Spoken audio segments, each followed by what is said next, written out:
जय हिंद दोस्तों। क्लास 9 का है परी में, यह है 7.5, जहाँ पर हमको परिमेय को सिद्ध करना है। क्या सिद्ध करना है?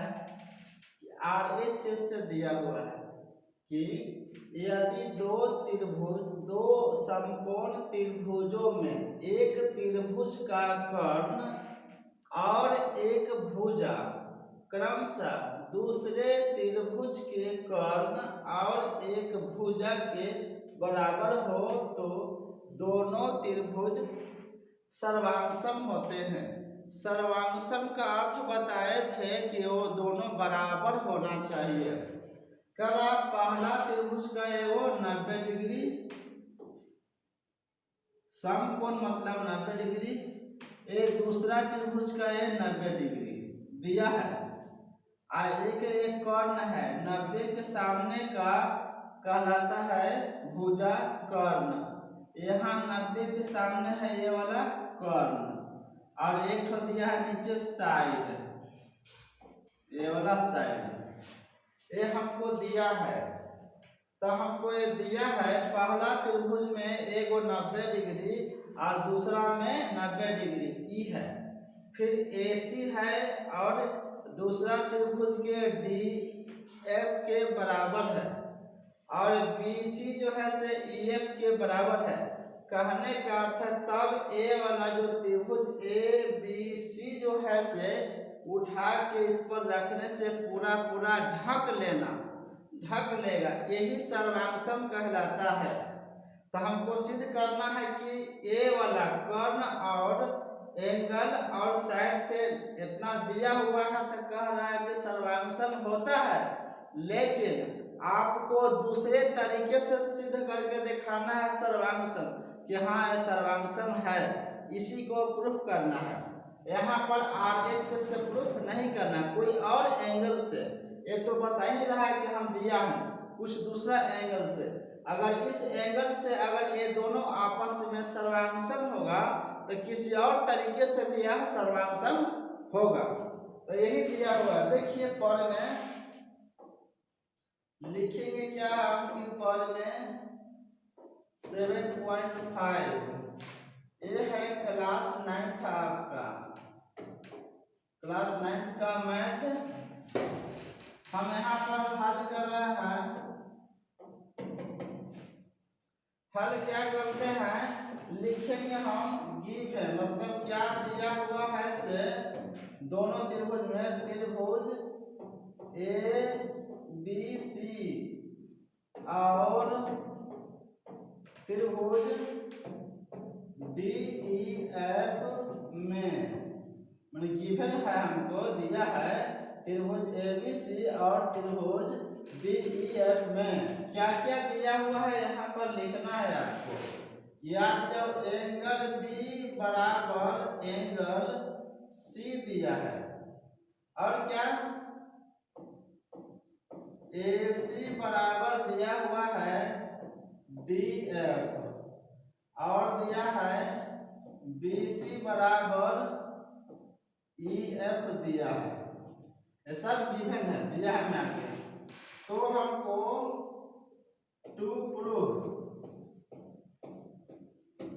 क्या करना है कि त्रिभुज ABC सर्वांगसम त्रिभुज DEF यही सिद्ध करना है। तो हम क्या करेंगे, प्रूफ करेंगे। प्रूफ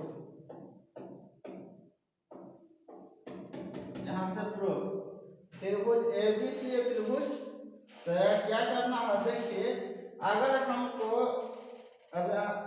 राइट एंगल कर्ण और साइड मतलब RHS से सर्वांगसम नहीं करना है तो यदि हमको AB जो है से DE के बराबर कोई भी एंगल से हम कर देंगे कैसे हो तो हमको ये दोनों त्रिभुज आपस में सर्वांगसम हो जाएगा। कैसे? साइड से सर्वांगसम हो जाएगा। तो हमको AB बराबर DE किसी भी हालत में सिद्ध कर देना है कैसे करके। तो जैसे AB अब क्या सिद्ध करना है कि त्रिभुज ABC का जो भुजा AB है मतलब त्रिभुज DEF के भुजा DE के बराबर है, यानी कि AB जो है से DE के बराबर है, A सिद्ध कर देना है तो हमको साइड से हो जाएगा, यानी कि भुजा से ए त्रिभुज आपस में सर्वांशल हो जाएगा। तो हम यहाँ पर प्रूफ में चलेंगे, पहले इसको ABC में, त्रिभुज ABC में क्या है, त्रिभुज समकोण है, तो पहले ही कर दीजिए ऐसे ही, समकोण त्रिभुज ABC में। अब कोण B इक्वल क्या है, कोण B बराबर दिया है 90 डिग्री, और हम लोग 90 के सामने का भुजा को मानते हैं, 90 डिग्री के सामने का भुजा कर्ण कहलाता है। पाइथागोरस परिमेय आपको याद होगा, पाइथागोरस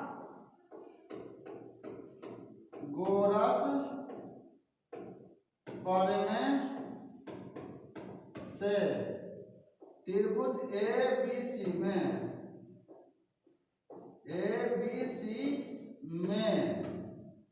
क्या, इसको कर्ण के स्क्वायर, इसको हम लोग कर्ण कहते थे, समकोण में होता है ए आधार होता है, और इधर वाला जो खड़ा वाला लंब कहलाता है।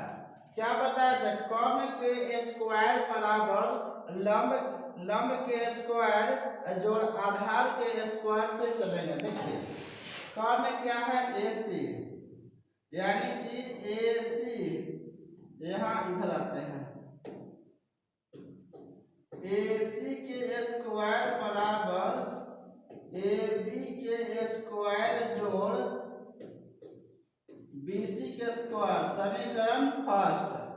अब चलेगा त्रिभुज, इसी तरह से DEF में, वहां क्या करेंगे, वहां पर कर्ण क्या हो जाएगा, कर्ण हो जाएगा DF, तो DF के स्क्वायर बराबर लंब मतलब DE के स्क्वायर जोड़ और नीचे आधार हो जाएगा EF के स्क्वायर, यानी कि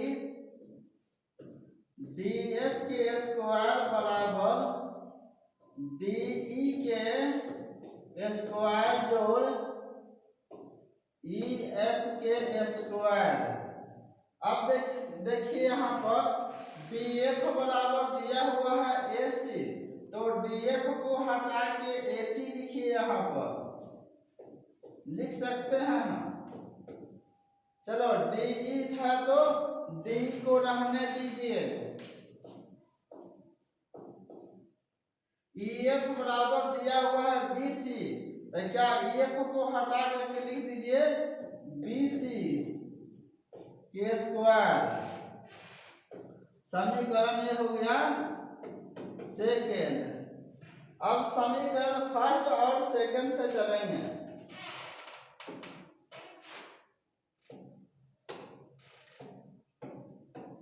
समीकरण फर्स्ट और सेकेंड से देखिए, समीकरण फर्स्ट में AC के स्क्वायर और समीकरण सेकेंड में AC के स्क्वायर, तो AC हट गया।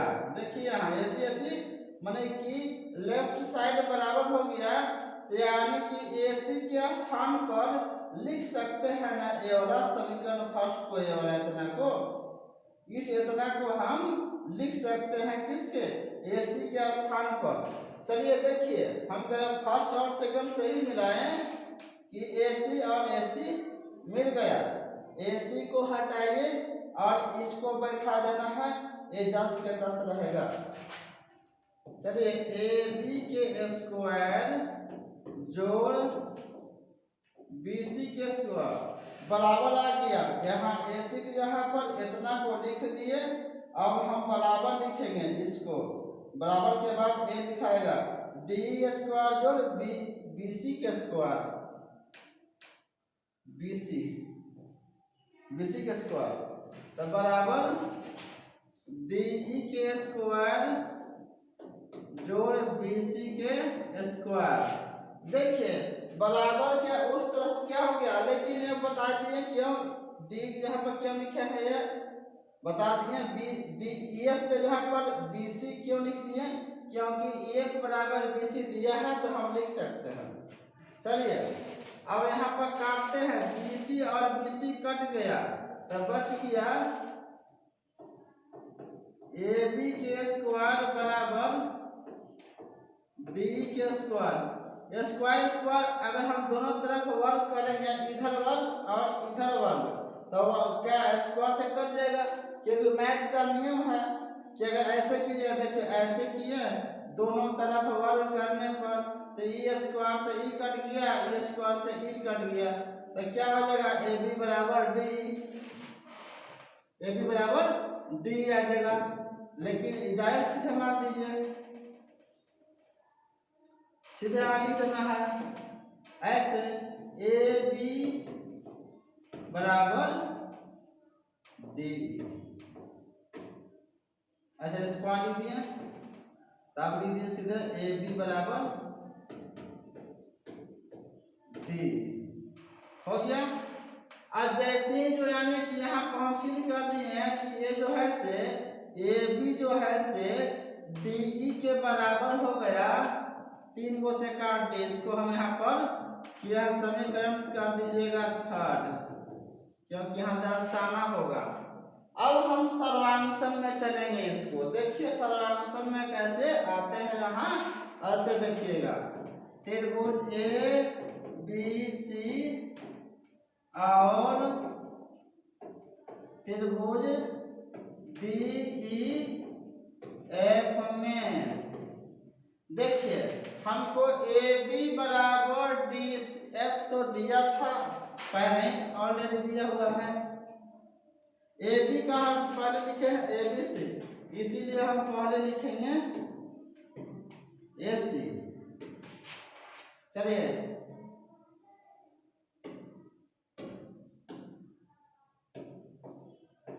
ए सी बराबर डी एफ, ये क्या है गिवन है, मतलब दिया है।